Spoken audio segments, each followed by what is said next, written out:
Hello everyone, welcome to Agri Time. Learn agriculture with me. Today we are going to discuss about CGPAT and MPPAT Animal Husbandry Syllabus. Friends, ये जो syllabus है ये Hindi medium student वालों के लिए रहेगा।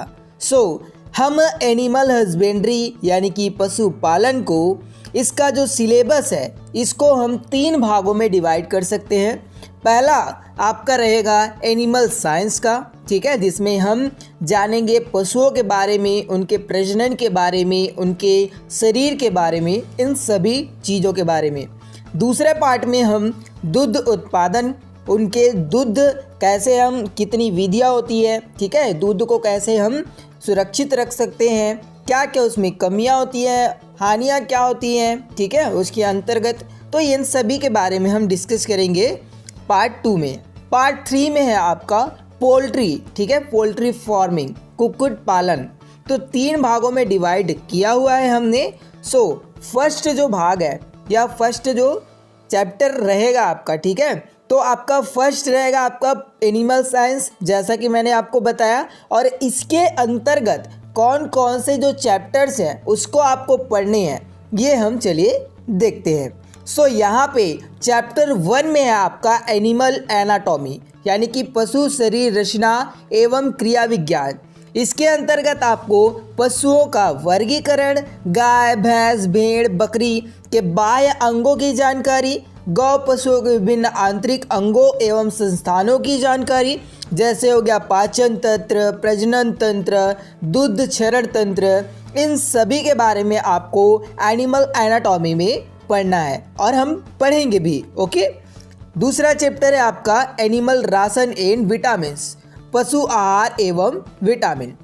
इसके अंतर्गत आपको पशुओं का आहार, चारा दाना, संतुलित आहार, आदर्श आहार, जीवन निर्वाह आहार, उत्पादन आहार, प्रजनक आहार, इन सभी का आपको डेफिनेशन कितना कितना देना चाहिए, इन सभी के बारे में आपको पता होना चाहिए। साथ ही साथ यहाँ पे हम साइलेज, हे, विटामिन्स, इन सभी के बारे में डिस्कशन करेंगे एनिमल राशन एंड विटामिन्स में।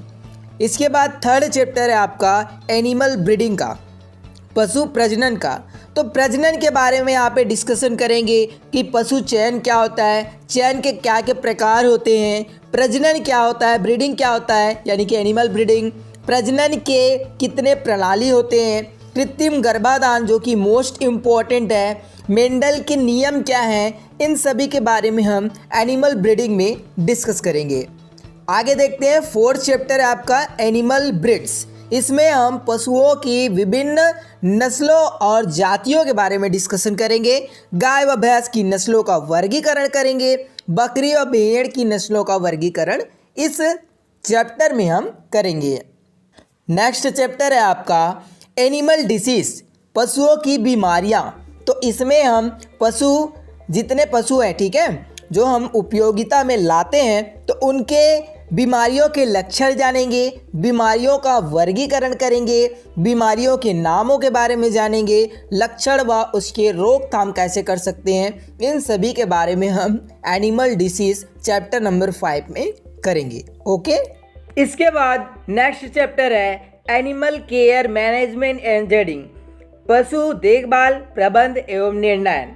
इसके अंतर्गत हम सूखी गाय, गर्भवती गाय, नवजात बछड़ा, सांड की देखभाल, पशुओं का प्रजनन प्रबंधन, पशु आवास और पशु निर्णयन, इन सभी टॉपिक को चैप्टर नंबर 6 में कवर करेंगे। ओके। अब बढ़ते हैं अगले चैप्टर की ओर, चैप्टर नंबर 7, ठीक है। तो चैप्टर नंबर 7 आपका डेयरी विज्ञान का है। तो ये पार्ट 2 है, ठीक है जी। पार्ट 2 में क्या पढ़ेंगे हम, दूध उत्पादन या फिर डेयरी विज्ञान। यहाँ पे चैप्टर नंबर 7 में है importance of dairy in Indian economy, भारतीय अर्थव्यवस्था में पशु एवं डेयरी क्षेत्र का महत्व और डेयरी फार्मिंग, ठीक है। इसके अंतर्गत सामान्य जानकारी जानेंगे।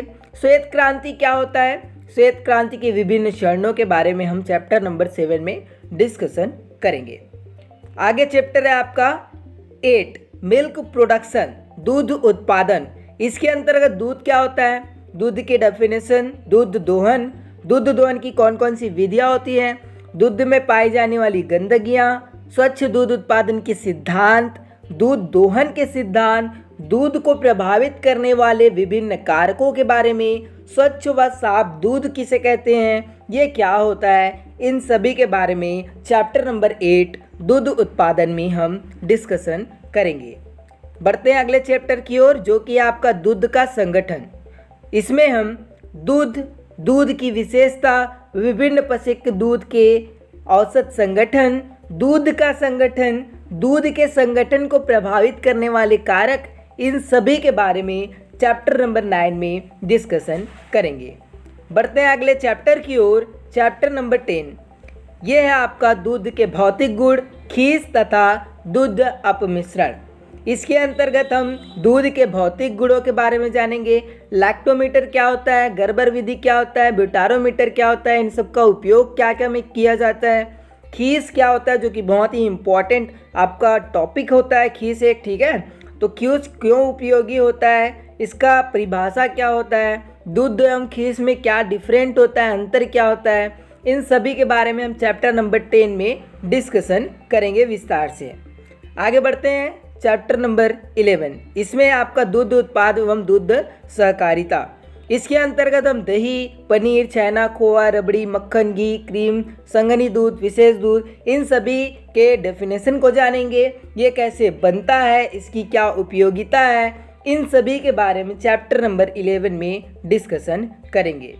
बढ़ते हैं अगले चैप्टर की ओर, चैप्टर नंबर 12। इसमें आपका डेयरी संयंत्र, जिसके अंतर्गत cream separator, butter churner, butter worker, dairy, बर्तनों की साफ सफाई, दूध संसाधन, इन सभी के बारे में विस्तार से हम लोग चैप्टर नंबर 12 डेयरी संयंत्र में करेंगे।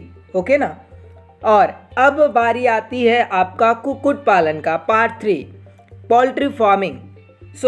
यहाँ पे चैप्टर नंबर 13, जो कि आपका मुर्गी पालन, पोल्ट्री फार्मिंग, इसमें हम वर्गीकरण जानेंगे, इम्पोर्टेंस जानेंगे, मुर्गी पालन की क्या क्या सीमाएं होती हैं, मुर्गियों की नस्लों के बारे में, अंडों का पोषक मान, अंडे का औसत संगठन क्या होता है, अंडे की संरचना कैसी होती है, अंडज उत्पत्ति कैसा होता है, अंडज उत्पत्ति के लिए अंडों का चुनाव करेंगे हम, उद्भव काल क्या होता है, चूजे की देखभाल कैसे करना है, इन सभी के बारे में डिस्कशन हम चैप्टर नंबर 13 मुर्गी पालन में करेंगे, पोल्ट्री फार्मिंग में। आगे बढ़ते हैं चैप्टर नंबर 14। इसमें आपका मुर्गी आहार और आवास, पोल्ट्री डाइट एंड हाउसिंग। इसमें हम मुर्गी आहार के आवश्यक पोषक तत्व, मुर्गियों का वर्गीकरण, मुर्गियों के लिए विभिन्न पोषक तत्वों की मात्रा, मुर्गी आवास, इन सभी के बारे में डिस्कशन करेंगे चैप्टर नंबर 14 मुर्गी आहार और आवास में। आगे बढ़ते हैं और चैप्टर नंबर 15 के बारे में बात करते हैं, जो कि आपका पोल्ट्री डिसीज़, जो कि इम्पॉर्टेंट चैप्टर है आपका। इसमें हम मुर्गियों की विभिन्न बीमारियां जैसे रानीखेत, चेचक, सफ़ेद दस्त, मैरक्स, खूनी पेचिश, चिचड़ी ज्वर, पाउल कॉलरा आदि के बारे में चर्चा करेंगे, डिस्कशन करेंगे विस्तार से, ठीक है।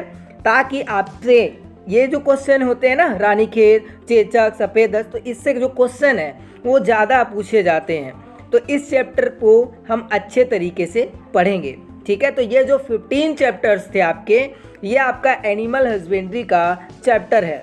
अगर आपको ये जो चैप्टर्स हैं इनके पीडीएफ्स चाहिए आपको सिलेबस का, तो आप हमारे टेलीग्राम ग्रुप में ज्वाइन कर सकते हैं। डिस्क्रिप्शन बॉक्स में लिंक दिया है, हम वहाँ पे सेंड कर देंगे, या फिर आप डायरेक्ट टेलीग्राम में एग्री टाइम सर्च कीजिए, हमारा ग्रुप वहाँ पे आपको मिल जाएगा।